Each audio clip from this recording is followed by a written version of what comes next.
So yes, we have a very nice question about if we're not the body, then what really matters, We could do anything. We're not the body. Who cares?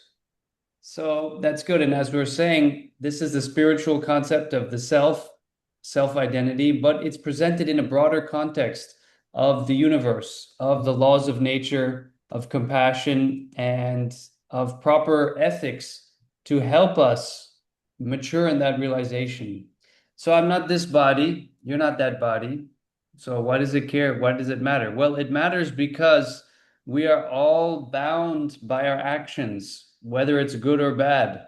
So, because whatever you do will generate a result, if you want to promote yourself and you want to move towards happiness, then we try to act in a way aligning with dharma or basic universal morality. So, I'm not this body, but that doesn't mean that I have the right, that doesn't give anyone the right to harm anyone. That doesn't give anyone the right to act whimsically. The idea is that I'm not this body, but who am I? I'm the soul, and I'm transmigrating through the body. So it's not that the body is not important. The body has its role. What we're emphasizing is that we are overly preoccupied with the body, but the body has a sacred function. The body is serving as the vehicle for our soul. So we continue to use this body. We don't reject this body. We don't want to get rid of this body. We need this body. This body is our ticket to higher level of spiritual life, spiritual realization. So this body, although we are not this body, and although it is in one sense like an obstacle, at the same time, we, as Prabhupada says, we make the best use of a bad bargain. So we got this body, but we're not going to just reject it and give it up. We're going to use it because this human body, it's the most valuable thing in the universe. Because that human body that you got, that's what's going to allow you to develop pure Krishna consciousness. So therefore, we give actually a lot of attention to the body. The Vedas, they say you should live for hundreds of years. You should take care of your body so that you live for 100 years so you can achieve self-realization. Because without that body, you cannot realize your spiritual identity. So on a theoretical level, we understand I'm not this body, but we've not yet realized it. And once we realize it, we realize, okay, I'm not this body, but that doesn't mean there's no body or that nothing matters. It just means I exist on a higher platform. I have a higher reality, and I'm actually not just this body, but I have a spiritual body. I have a higher self. And if I want to do anything in life, no matter what body I have, I should try to find out what activities are recommended, what are progressive, what is going to facilitate me to come closer to God. So just because I'm just not this body doesn't mean I would neglect anything that God wants, like treating others with respect and compassion. People can do that thinking they're the body, and the people who are realizing they're not the body, they do the same thing, but they do it on a different platform. Now we could take an example of like humanitarianism, welfare activities. When we think we're the body, our main approach to helping others is to help their body.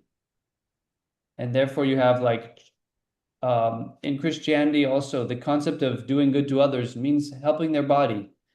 They have a small house, give them a big house. That's the way to help them. Um, their diet is not so good, give them a lot more food. Someone has, a facial defect, give them a plastic surgery so they look normal. Yeah, that's considered a very good thing to do. So from a material point of view, that is good, help their body. But from the spiritual point of view, this is compared to throwing a life jacket to a drowning person and just rescuing their clothes. So you're taking nice care of the body, but what about the soul?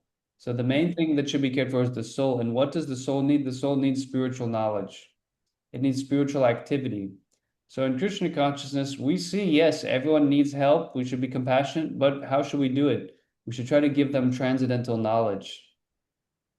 That is our method. And we also give prasadam, which is spiritual food, and we distribute the holy name. But all these things, the point is to go right to the soul. and not just take care of the body. And so in that way, we use that concept that we're not the body, but we use it and we act with it in a positive way to help others, to help other souls who are not their bodies, who have a body, and we want to help them. So they need their body to progress. If you don't have a body, you become a ghost, and you cannot really do spiritual activities so well in the ghost body. So the human body allows us to come to a temple, engage in worship, hear about the Lord, all of these things. So the body becomes our ticket. And therefore, yeah, we carry this concept and we start seeing life in reality in a higher way. And we start aligning. Then, see, the reason it's important is because then your devotional service can really accelerate. As long as we're bound by the bodily concept, our engaging in bhakti yoga, in devotional service, is limited.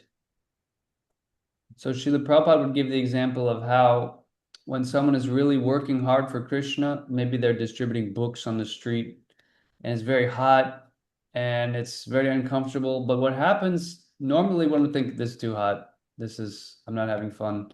There would be what's going on with the body. But when one is really in a devotional flow of activities, they start to rise above that. They actually start to become less conscious of what the body's going through and more conscious in the spiritual connection with Krishna. So then you can do more service because you're not always limited to your bodily consciousness, what my body's going through. Another example is fasting. Sometimes we have fast days, and one would think, no, I don't want to fast. It's very uncomfortable. But we see that when we do it, we're going off the bodily concept and we start to get a higher spiritual taste, a higher spiritual happiness. So that spiritual happiness, it's being reinforced by this idea of I'm not the body that allows us to go deeper in devotional activities. So these are a few points about that, if that helps. I think what I'm going to do now is do a screen share so we can continue with our reading some.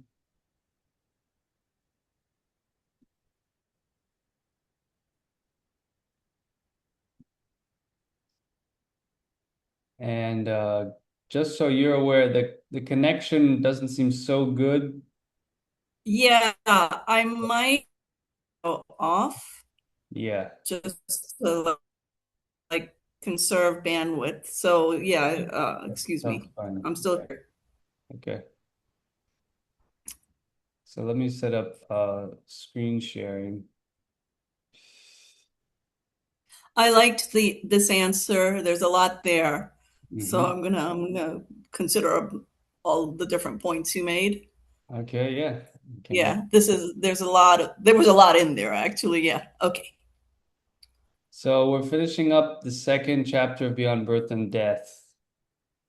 And I'll read and then we can discuss.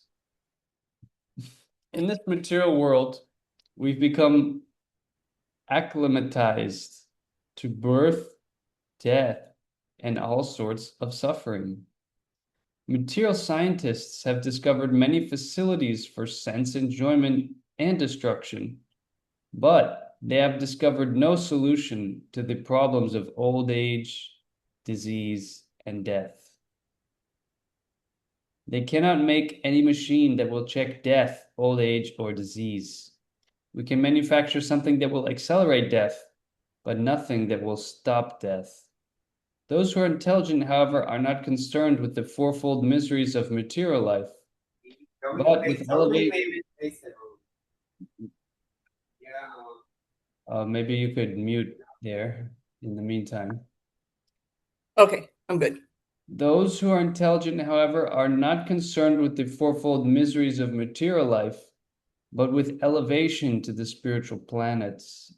One who is continuously in trance, Nitya Yuktasya Yogina, does not divert his attention to anything else. He is always situated in trance. His mind is always filled with the thought of Krishna without deviation. Ananya Cheta Satatam. Satatam refers to anywhere and any time. In India, I lived in Vrindavan, and now I am in America. But this does not mean that I am out of Vrindavan. Because if I think of Krishna always, then I'm always in Vrindavan. regardless of the material designation. Krishna consciousness means that one always lives with Krishna on that spiritual planet, Goloka Vrindavan, and that one is simply waiting to give up this material body. So this is the highest stage of spiritual attainment, a liberated soul. And they don't just theoretically consider I'm not this body, but they're realizing it every moment. They're aware of their spiritual body, which is on a more subtle realm, and they are absorbed in that higher reality, but they're conscious of this temporary body and they use it in Krishna's service. But as we said, our conception will start to change. Just like Prabhupada. Who is Prabhupada? When we think of Prabhupada, we generally think of his form as an Indian-bodied, elderly gentleman, spiritual master. But Prabhupada is saying right here, that's not who I am. Actually, I'm in Vrindavan with Krishna. So he has this higher reality, but we here in this realm, if our consciousness is not advanced, then we just identify everyone with their body. So it's hard to kind of conceive of, but this is a new way of living. This is a new chapter of life. And what happens when we engage in devotional service, when we do bhakti yoga, little by little, gradually, we come more and more to that level, that state. It becomes more and more natural. So this is something we have to do with faith, by hearing it, by reading it, by meditating on it. Our eyes will deceive us because our eyes are made of the material elements. Their function is to see the material world. It's with our spiritual eyes, our spiritual vision, our heart, that we begin to perceive the spiritual realm. So Prabhupada's saying one is simply waiting to give up the material body because he knows that's not who he is. But he doesn't do anything crazy. He just lives and waits for destiny to transfer, or we could say, for the demise of the body, whereupon the liberated soul, they achieve or they completely manifest their spiritual body without needing another material body, and therefore they don't take birth again, and they go beyond birth and death. We still have these bodies because we have desire. We have material desires. Therefore, we feel like this body is so important. It allows me to fulfill my desires. But a self-realized soul, because their only happiness is serving Krishna, they don't have any material ambition. They don't need anything in this world. They see the only value of this world is to give us the opportunity to serve Krishna. Now it says Smarati Nityasha means continuously remembering. And for one who is continuously remembering Krishna, the Lord becomes Tasyaham Sulabha, easily purchased. Krishna himself says that he is easily purchased by this bhakti yoga process. Then why should we take to any other process? We can chant Hare Krishna, Krishna Krishna, Hare Hare, Hare Rama, Rama Rama, Hare Hare, 24 hours daily. There are no rules and regulations. One can chant in the street, in the subway, or at his home or office. There is no tax and no expense, so why not take it? So this is Prabhupada's encouragement that of all the types of yoga, we've discussed some already, the supreme is called Bhakti Yoga, and of all forms of Bhakti Yoga, the chanting is our method. All we have to actually do is chant, and that allows that higher consciousness to develop. And Prabhupada goes so far to say 24 hours daily. So I don't know anyone who's chanting 24 hours daily, but the point is it can be done always. There's no restriction, there's no limit. So his emphasis here is that we don't have to change what we're doing. We don't have to go to the Himalayas. You don't have to give up your job. We just have to add chanting Hare Krishna. And this sound vibration, it is so powerful that it reinstates us in our spiritual identity. So it's a very, very handy thing. As you said, or, sometimes we all experience different feelings, we have different moods. Sometimes we're up, sometimes we're down, sometimes we get way down, but the chanting can always be there. The chanting is like our refuge. Whenever in those difficult times, or we need to reset ourselves, we have to take shelter of this mantra. And the more and more that we do that, it's very like spiritually stabilizing. It puts us right back into touch with the spiritual nature. So this chanting, sometimes we feel like, okay, that's what we do at the temple, or maybe we chant our japa, but more and more, the more advanced practitioners, they just start taking it up more and more. Anytime, from the time we get up, we take a shower, we put on our clothes, we go to work, we can be chanting through all those activities, and it will radically change our experience of those activities. It's really not so exciting to wash dishes, but if you chant Hare Krishna, you're having a very deep spiritual experience. So the idea is just to add chanting to what we do in life, and that spiritualizes all our activities. If we're driving, if we're walking, now we need to try to do it consciously, and we also need to do our usual duties in the right way. But in my experience, unless you're actively thinking about something or speaking or hearing, there's a lot of just space we have in our consciousness and space in our day where we just space out. We just ruminate over things that happened in the past, or we just let our mind take us for a wild ride and see where we end up. So it's better that we just bring the mantra in there and engage the mind in a positive way. And then we see that actually we're feeling closer to God and we actually do better at what we're supposed to do. When our mind is more controlled, when we're more purified by that spiritual vibration, we excel in every field of life. So therefore, this 24 hours as the ideal, we can try in whatever way to work our way up, to increase a little chanting, do a little more. Prabhupada says there's no rules and regulations. That means it can be done anywhere at any time.